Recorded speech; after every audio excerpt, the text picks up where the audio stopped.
don't know about you, but when I think of a professional, usually it's someone who knows what they're talking about. Heck, that's the reason we ask them a question to begin with. But I think we all know some people who are more than a little stubborn about what they think they know. Canon don't make professional cameras. Okay, buddy.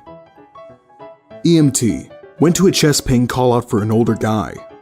The wife kept insisting that he needed just a few more sprays of her GNT, a potent and potentially dangerous oral spray used to treat angina, and he'd be fine. She had already administered goodness knows how much before we got there, which had tanked his blood pressure to dangerously low levels. Also, after checking him over, it became pretty clear the pain was a result of a chest infection and not a cardiac event. So as we transport him and try to prevent him from dying from an overdose of medicine she gave him, she is still harping on that we need to give him more because she knows it will work. When we turn our backs, she whips out a bottle of it and tries to give him another couple of doses. After we confiscated it and sat her back down, she demanded we let her use our truck's cell phone to call her manager and complain that we were idiots and didn't know our job. When we got to the hospital, she then tried to convince the staff there to dose her husband with unnecessary and potentially lethal medication. When we left, I noticed security attempting to disarm her of her bottle of GNT. We gave it back when we got to the ER. Presumably, she tried to dose him again. Physician, my mom knows more about medicine than me. I don't even try. Sigh. Doctor here too. My mom also knows more about medicine than me. Double sigh. Social worker here. I had a banker try to tell me human trafficking didn't exist because she had never personally met anyone who had been a victim. Well, I've never seen a drug overdose victim or met a male sex worker. I'm a travel consultant. I have been working in the hotel world for 15 years, working in hotels as the front desk, sales, group block coordinator, reservations sales agent, and now I'm a travel consultant. There was an AskReddit thread. I forgot what it was for, but someone was nagging about how the hotel couldn't refund them. How dare they tell me to contact Expedia? Many of the people responding to that person were like, "You go girl, you report that place," or something along those lines. I wrote a response to it and said, actually, the hotel really can't refund you if you went through Expedia. You didn't pay the hotel, you paid Expedia. But Expedia bought the room for the hotel, so therefore I did pay for the hotel. No, the room was Expedia's to sell, and you bought it, and the hotel couldn't refund you. Even if they wanted to, they couldn't, because Expedia has your payment, not the hotel. The third party doesn't provide anything to the hotel other than the dates of stay, your room type, and that's it. They don't even tell us your phone number most of the time. Sometimes they give us a throwaway email. That's bull, rabble, rabble. Well, no, that's not bull. Imagine if I bought 10 candy bars from a grocery store and then sold those candy bars at whatever price I decided was profitable. The people who bought those candy bars could not go to that grocery store and complain that something was wrong with it and demand a refund from them because they did not buy the candy bars from them. They bought it from me. The store may even have a nice refund policy, but I may have a non-refundable policy. And because you bought it from me, you're subject to whatever policy I have in place. Much like buying a room off of Expedia. I got this biblical flood response from people who claim to be like, "I work the front desk, I don't know what you're talking about." And other people who claim to have been avid travelers going, "That's bull, the hotel should do something, rabble rabble." Dude, it is literally one of the most basic pieces of training you get in the hotel environment. That if you pay a third party for your reservation, any changes or refunds, etc. have to go through that company. I reckon none of those people who responded to me actually work in travel at all. Working in VFX, you will now and again expose someone to a naturally photographed shot you haven't worked on yet, only to hear that it looks fake. Similarly, a shot in which many things are indeed fake, some yet will inevitably pick out a real object and say it needs to be redone to fit in better. It just doesn't look like a natural part of the scene. Say what? It looks too synthetic. It's a physical prop. Shot in camera. What did you do to it? I let light fall on it in front of a light sensor. Also in VFX and animation, and the amount of people who think the computer literally does everything for you is maddening. One lady couldn't fathom why they would pay me to do my job when the computer just does it all for you anyway. It can't be that hard. Trust me, I wouldn't be working this much overtime if I clicked the rig or sim button and had my entire asset or shot instantly done. I'm an EOD technician. For some reason, there are a ton of combat engineers who think they can do my job better than I can. This was told to me by a coworker. While he was standing around, he saw a Humvee hauling butt towards him and his team. The terrain was very bumpy, so the vehicle was bouncing around. A combat engineer pulls up, gets out, and says he has to show them something that they need to help him with. In the bed, there is an armed anti-tank mine that wasn't even secured or anything. They immediately screamed at him and cleared the area of other personnel. They asked him what the frick he was thinking, and he was absolutely convinced that only the pressure of a tank running over the mine could detonate it. He was very wrong, and it could have gone off while it was bouncing around in the bed of the vehicle. He wouldn't listen. He was absolutely convinced that he was correct. Freaking moron is lucky to be alive. Well, he survived that ordeal, but probably got himself killed at some point after the fact. My buddy and his team moved the mine to a safe location and blew it in place. My coworkers do stupid things, but not things that actually blow up.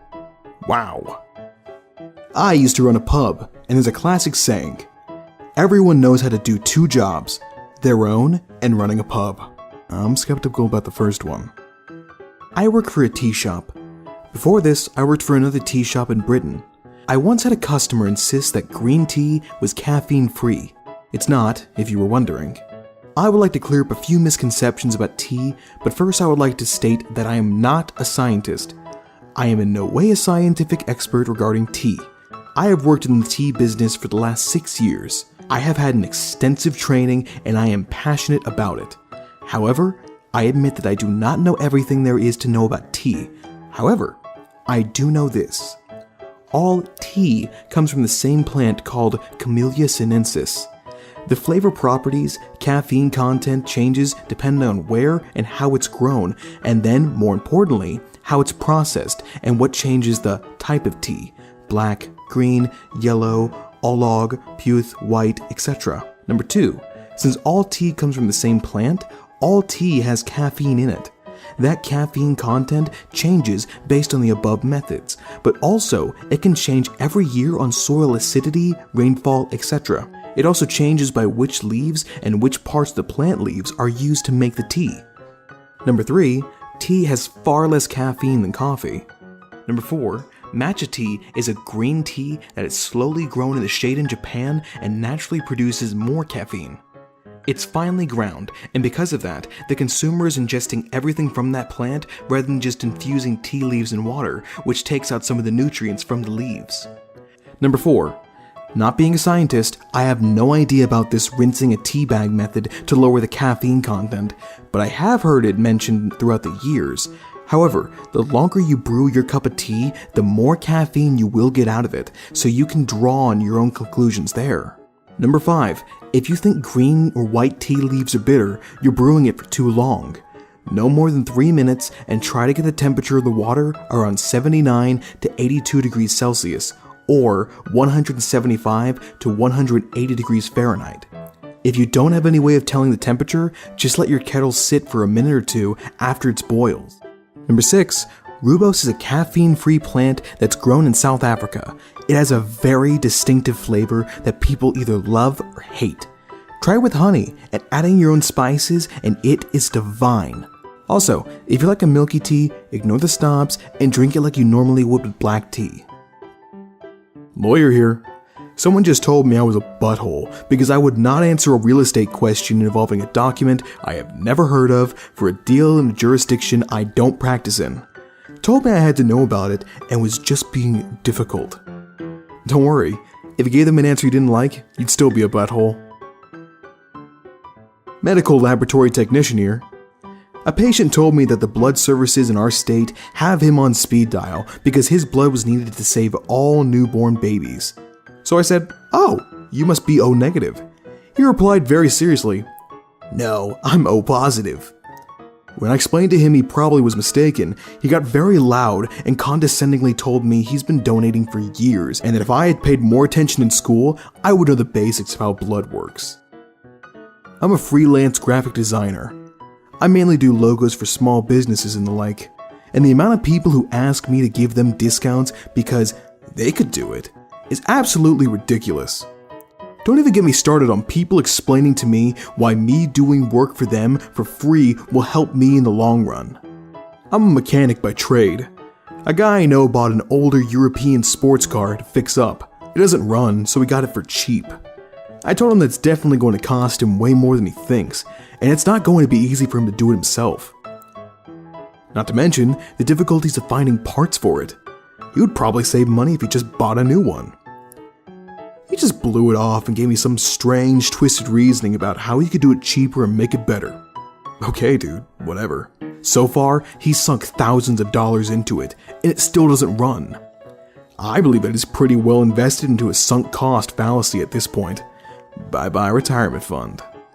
Can think of no better investment than a used German luxury car.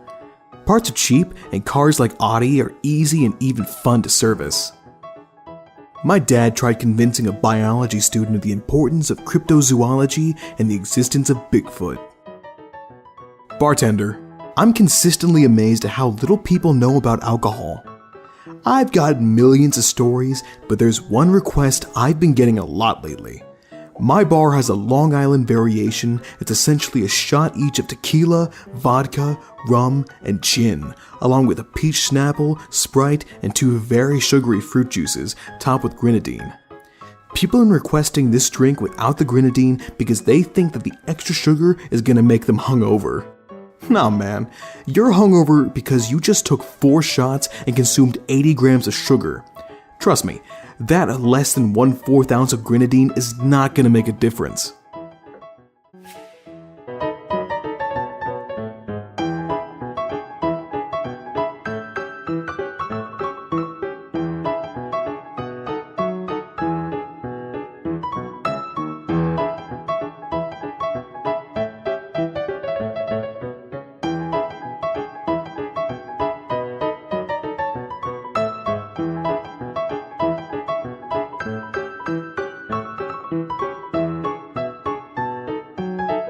Bye for now.